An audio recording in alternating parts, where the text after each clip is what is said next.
Hi, നമസ്കാരം. ഇന്ന് പാർലമെൻറ്റിൻ്റെ വർഷകാല സമ്മേളനം ആരംഭിക്കാൻ പോകുന്ന സമയത്തിന് ആരംഭിക്കുന്നതിന് തൊട്ട് മുമ്പ് പ്രധാനമന്ത്രി മാധ്യമപ്രവർത്തകരെ അഭിസംബോധന ചെയ്തിട്ടൊരു കുറിപ്പിറക്കിയിരുന്നു.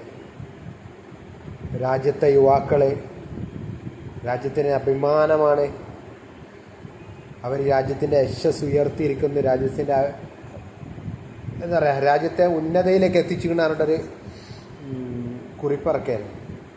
കാരണം വാർത്താ സമ്മേളനത്തിൽ പങ്കെടുക്കാറില്ല. അത് എന്താണെന്നുള്ളത് നമ്മുടെ PM-നോട് തന്നെ സംസാരിക്കേണ്ടിയിരിക്കുന്നു, ചോദിക്കാൻ ആർക്കും ധൈര്യമില്ലാത്ത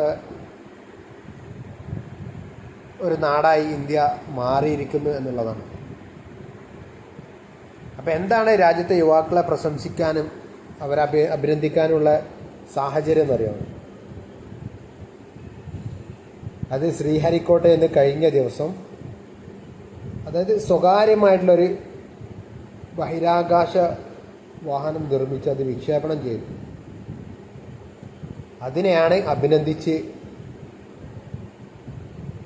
പ്രധാനമന്ത്രി മുന്നോട്ട് വന്നത്. പക്ഷേ പ്രധാനമന്ത്രി മറന്നുപോയോ അതോ അറിയാതെ പോയതാണോ എന്നറിയില്ല. ജന്തർ മന്ദിർ തൊട്ടപ്പുറത്ത്, പാർലമെൻറ്റിൻ്റെ തൊട്ടപ്പുറത്ത് ജന്തർ മന്ദിറിൽ കുറച്ച് യുവാക്കൾ അവിടെ നിരാഹാരം കിടക്കുന്നുണ്ട്. സമരമായിട്ട് 40 ദിവസമായിട്ട് സമരം കിടക്കുന്നു. അവരെ പറ്റി ഒരക്ഷരം മിണ്ടാൻ നമ്മുടെ കേന്ദ്ര സർക്കാരോ പ്രധാനമന്ത്രിയോ അല്ലെങ്കിൽ വിദ്യാഭ്യാസ മന്ത്രിയോ ആരും തയ്യാറാവുന്നില്ല എന്നുള്ളതാണ്.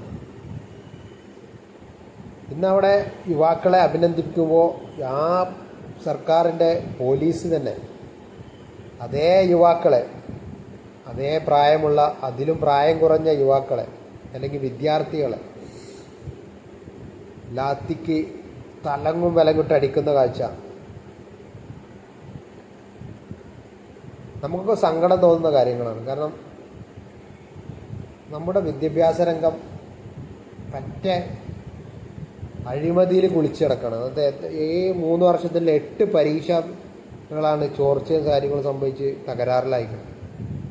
8 പരീക്ഷകൾ, അതും നമ്മുടെ ഒന്നും പറയാനില്ല. വിദ്യാഭ്യാസപരമായിട്ടുള്ള ഒരു കാര്യത്തിൽ അക്കാഡമിക് ഒന്നും, എല്ലാം ഫ്ലോപ്പ് ലെവലിലേക്ക് പോയിക്കൊണ്ടിരിക്കുകയാണ്.